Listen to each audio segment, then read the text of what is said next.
Vamos ver agora a contribuição do empregador produtor rural, pessoa jurídica. Então, existe uma contribuição específica para o empregador produtor rural, pessoa jurídica. Aqui é a pessoa jurídica que se dedica à produção rural e ela não está obrigada ao recolhimento da contribuição na forma geral, né, a forma prevista no artigo 22, inciso 1 e 2 da Lei 8.212. Então, vejam, nas atividades do campo, no geral, né, quando a gente pensa em atividade rural, o legislador acabou criando uma forma específica de cobrar a contribuição. E aqui a primeira, a gente está pensando no empregador produtor rural, pessoa jurídica. Então, uma pessoa jurídica que se dedica à produção rural. O fato gerador dessa contribuição é a comercialização de sua produção. Então, se existe uma pessoa jurídica que se dedica à produção rural, logicamente ela vende a produção rural. E aí o fato gerador da contribuição vai ser a comercialização de sua produção rural. Sujeito ativo, como sempre, é a União, o sujeito passivo, produtor rural, pessoa jurídica. A base de cálculo é a receita bruta resultante da comercialização da produção. E as alíquotas, então, existe uma alíquota geral de 2,5%, então, 2,5% da receita bruta resultante da comercialização da produção. E existe um adicional, né, que estão para financiamento da complementação das prestações por acidente do trabalho, existe uma alíquota de 0,1%, ou seja, acaba sendo 2,5% mais 0,1% de alíquota. Vencimento, como ocorre, né, nas outras contribuições, o vencimento ele vai se dar no dia 20 do mês subsequente à operação de venda. Depois nós temos uma outra contribuição, que é a contribuição do produtor rural pessoa física, do segurado especial e do consórcio de produtores rurais. Então vejam que nós não podemos confundir, né, a contribuição do produtor rural pessoa jurídica com a do produtor rural pessoa física, assim como a gente não pode confundir o produtor rural pessoa física com o segurado especial.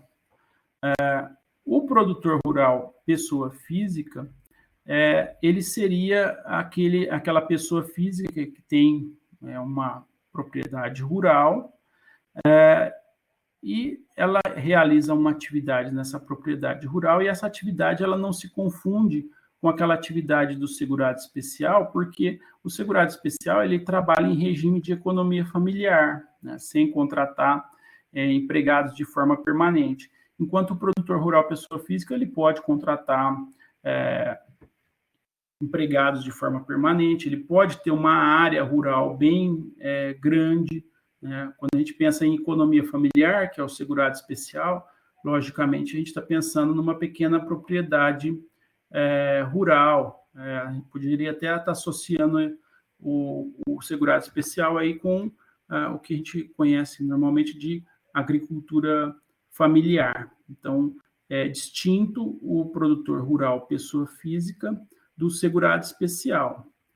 Mas, para efeito de contribuição, né, a contribuição aqui é a mesma, o fato gerador dessa contribuição é a comercialização da sua produção, o sujeito ativo, como sempre, é a União, e o sujeito passivo é o produtor rural pessoa física, segurado especial e o consórcio simplificado de produtores rurais.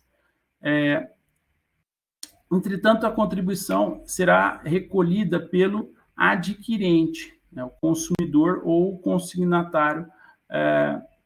Então, não é o produtor rural pessoa física e o segurado especial, mas sim aquela pessoa que vai adquirir a produção, que vai recolher a contribuição. Então, é assim que funciona. Tem uma forma de evitar que a contribuição não seja recolhida. Vamos imaginar aí, por exemplo, um produtor rural pessoa física, né, na região aqui que trabalha com cana, ele vende a produção de cana dele para uma determinada usina. Então, essa usina vai negociar, né, a comercializar a produção desse produtor rural pessoa física, e ela que vai fazer o recolhimento da contribuição. A base de cálculo é a receita bruta proveniente da comercialização da produção, e aí pode ser artigos de origem animal ou origem vegetal, em estado natural, submetido a processo de beneficiamento ou ainda industrialização rudimentar. A alíquota, ela foi reduzida recentemente, reduzida em 2018, a partir da Lei 13.606. Então, a alíquota passou a ser 1,2 a partir da Lei 13.606 de 2018, e também existe aí, né, para o financiamento da complementação das prestações por acidente do trabalho, a alíquota de 0,1. Então, a alíquota é 1,2 mais 0,1.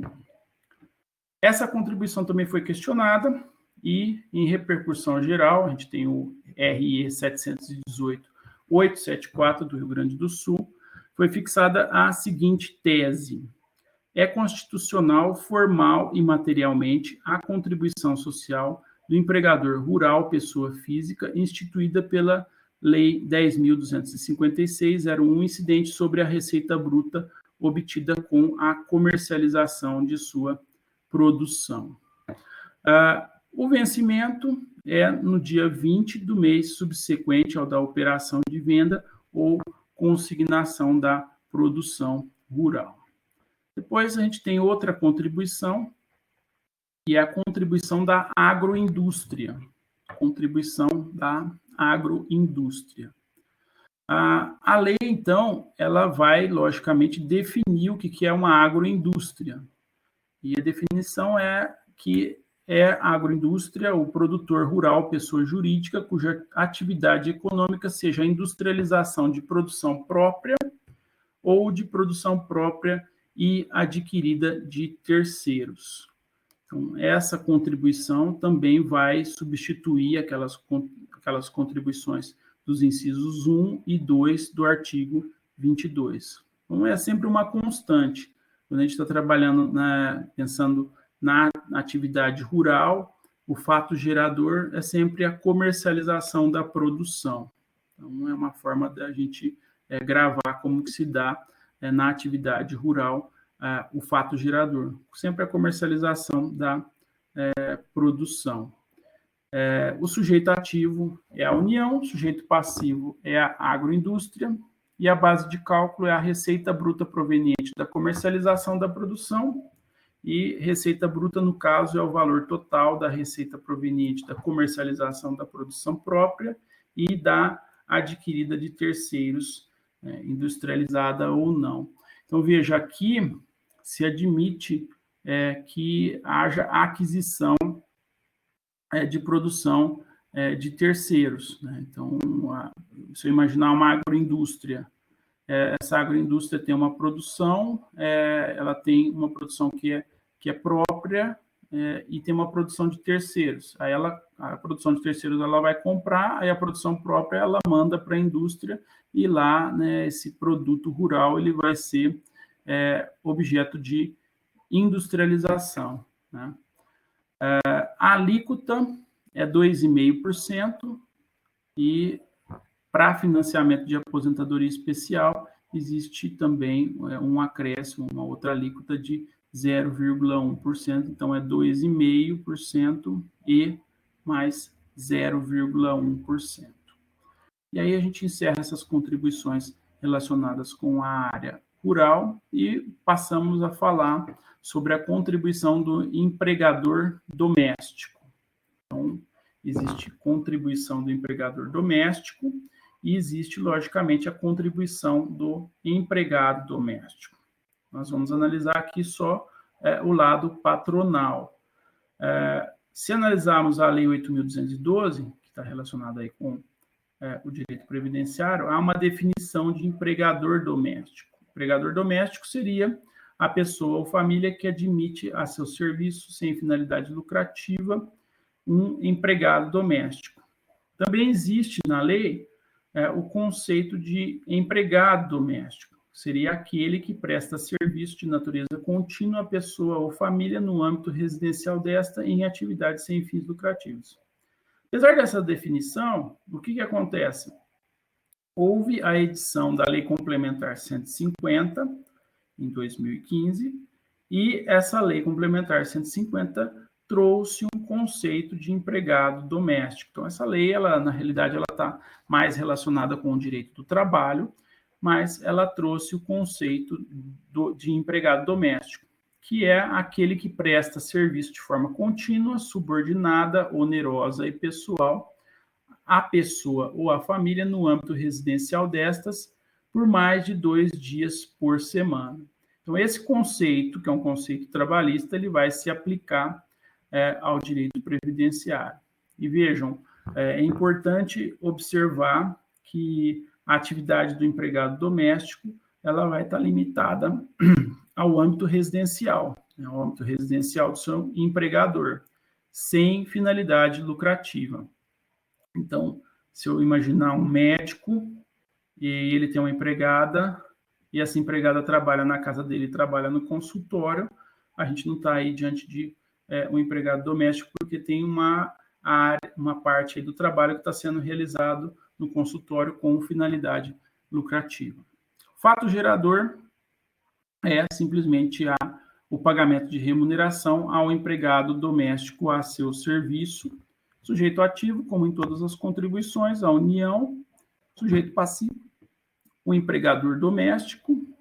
E cabe ao empregador e não ao empregado doméstico o recolhimento das contribuições previdenciárias devidas. Então, o empregador ele é responsável pelo recolhimento tanto das contribuições que cabem a ele, como das contribuições do próprio empregado doméstico.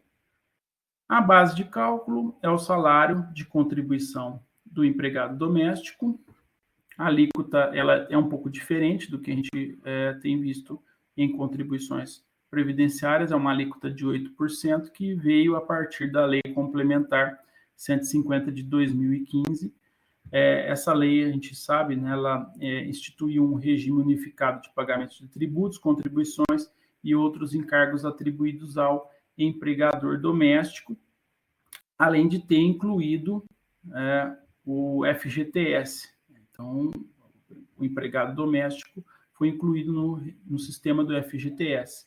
E esse é o sistema aí denominado Simples Doméstico. Existe ainda 0,8% para o financiamento do seguro contra acidente do trabalho. Então, a alíquota, no final das contas, é 8%, mais 0,8% por causa do financiamento do seguro contra acidentes do trabalho. Vencimento, também aqui, em razão da Lei Complementar 150, o vencimento é diferente, ele vai se dar até o dia 7 do mês seguinte ao da contribuição. Vejam que, em caso de empregada doméstica gestante, né, que está em licença maternidade, o que acontece é que existe o pagamento da contribuição por parte do empregador, então a contribuição que é cabível, que cabe ao empregador, ele paga, mas não se paga, nesse período aí que tem a licença maternidade, não se paga a contribuição da empregada doméstica, porque ela está em licença maternidade, então ela está recebendo um benefício. Como ela está recebendo um benefício previdenciário, ela não paga a contribuição. Então, existe nesse período aí apenas o recolhimento da contribuição, que seria a patronal.